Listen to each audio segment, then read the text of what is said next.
Hello, everyone, and welcome back. I am Candace Denise, owner and baker of Candace Denise Cakes, and today I'm going to show you how to bake a cake with a flat top.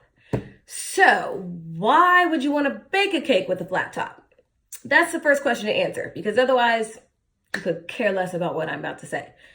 Reasons why you would want to bake a cake with a flat top. Number one, when you bake a cake, typically it comes out with a domed or rounded top.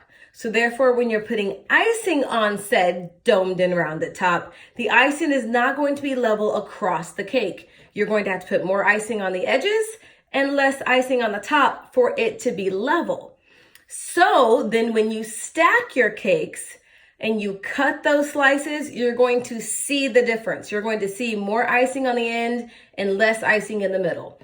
Now, if you're just baking a cake for your family, not taking pictures, just mom, dad, husband, wife, kids, whatever it may be, that may not matter to you. If you are trying to have an actual pleasant presentation because you're presenting this to your job or friends coming over, you might want it to look a little bit more pleasing to the eye. If you are actually putting icing and some decorations on the top, sometimes you may not notice that domed top. But if you're putting a cake topper, if you're putting anything that needs to be flat on top, then you're going to need a flat top instead of a rounded top. Okay? Next is if you use what I'm about to show you, then it also helps to bake your cake a little bit more evenly. And the outside edges are going to be a lot fluffier and softer, and you're not going to have the brown edges. So it's up to you. When you're baking a white cake, red velvet cake, a yellow cake, you may not want it to have any brown edges at all. You may want it to be only white batter across there. It's up to you. So there are different ways to do this. You can actually just bake your cake as normal and use a cake leveler, which is the device you put on your counter and you decide how high or how low you want it to be, and you move it across the top of your cake and it cuts that domed part off. You can do that. I've tried it. Me and the leveler situation, we don't really work well together. Probably my fault, but hey, whatever. I also don't like wasting cake, and all of that on top gets thrown in the trash. Not my preference. The other thing to do is to use a serrated knife. You can use said knife and do the exact same thing you cut across the top. Now, if you don't know how to cut in a straight line, you're going to have a problem. If you're that person with paper and scissors and you can't cut straight, you and that serrated knife are not going to be friends. You're going to keep cutting and keep cutting. You're going to lose more cake. That would be me. Also, that cake is then wasted on the top. What are you going to do with it? Unless you're making cake pops, there's nothing really to do with it unless you're going to eat it yourself. So it's another thing that I prefer not to do. I prefer to use cake strips. That is fabric that goes around the cake pan. You wet it, and the moisture helps to bake that cake more evenly when it's in the oven. You can make your own, or you can buy some. Wilton has a great set that I actually use sometimes, and it wasn't too expensive. I think it was less than 20 bucks, and I've had it for a little over a year. You can wash it in the sink. It's great. Or you can make your own at home, and that's what I'm going to show you how to do today, because these items you should already have in your kitchen. You're going to need your cake pan. Doesn't matter if it's a traditional pan like this, or if it is a springform pan like this. I am going to use this pan for demonstration purposes. You are going to need some water and paper towels and then foil. Pretty sure you have most of this in your house, right? Right. So first we're going to start with the foil and the pan. You are going to have to measure the foil and see how much you need. So you put it around your pan and you have to measure it. Sorry, this is really loud. And you have to get it all the way around there, plus about an extra inch. I'm a guesstimating type person. That's just how I am. When people ask me to share recipes, it's like, no, that's not possible. Because I'm going to be that grandmother that's a dash of this and a dash of that and just a spoonful and a handful and all that jazz. So after you measure out your foil, you're going to do the same thing with your paper towel.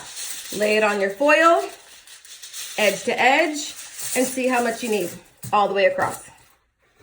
You can have a little bit more, like this, or you can have a little less. It will be okay. Now take your paper towel and you are going to dip it in the water. Get that nice and wet. It does not need to be soaked though. So I'm going to squeeze some of that water out. If you do soak it and you have too much water, you're just going to hear it dropping to the bottom of your oven. That's up to you. You're going to hear it sizzling. You're going to think your batter is overrunning. You're going to open the oven. You're going to mess with the temperature and mess with your baking time. So just squeeze some of it out in advance. Now you're going to lay this flat on the foil again. Flat on the foil again. And mine is sticking. The other way you can do this, if you don't want to use foil and paper towel, it's probably going to cost you a little bit less, is to use a hand towel that is clean, that you're not using for anything else. Cut that down to size to fit your pan just like I did the foil.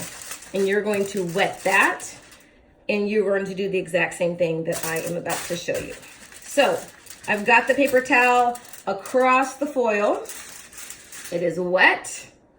And now we are going to fold it in half and then fold it in half again. And you pretty much fold this to fit around the side of the cake pan. So if your cake pan is not as tall as mine, you're going to be folding a little bit more. Fold, fold, fold. Does not have to be perfect by any means. There we go. Fold it. Take the cake pan, wrap it around. And I like to have a little bit extra on mine. Like this, you don't need that much extra, but I do like to have extra. I can get a nice squeeze here to make sure it stays on. And I'm going to roll this up to ensure that it's not going anywhere. Because if it falls off, what's the point? Squeeze it around your cake pan. Make sure it's secure. You can also squeeze it around the top rim. When I do this, I typically already have it greased and floured. And so I usually don't need to touch the inside at all because I don't want to mess that up.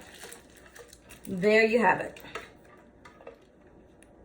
That is your cake strip. You pour your batter in, press that batter down so you can pop out all the air bubbles, put that in the oven. This should not move. And when you take your cake out of the pan, it should be pretty flat, fluffy around the top and the edges. And that is how you're going to get a flat top onto your cake. I will see you all on Saturday for Say Something Saturday. Send me your questions, your thoughts, what you may want me to discuss. I haven't decided yet what I have to say. So you can find me on Instagram and Facebook at Candace Denise Cakes, or shoot me an email, info@CandaceDeniseCakes, CandaceDenise.com. I will see you soon. Have a great one.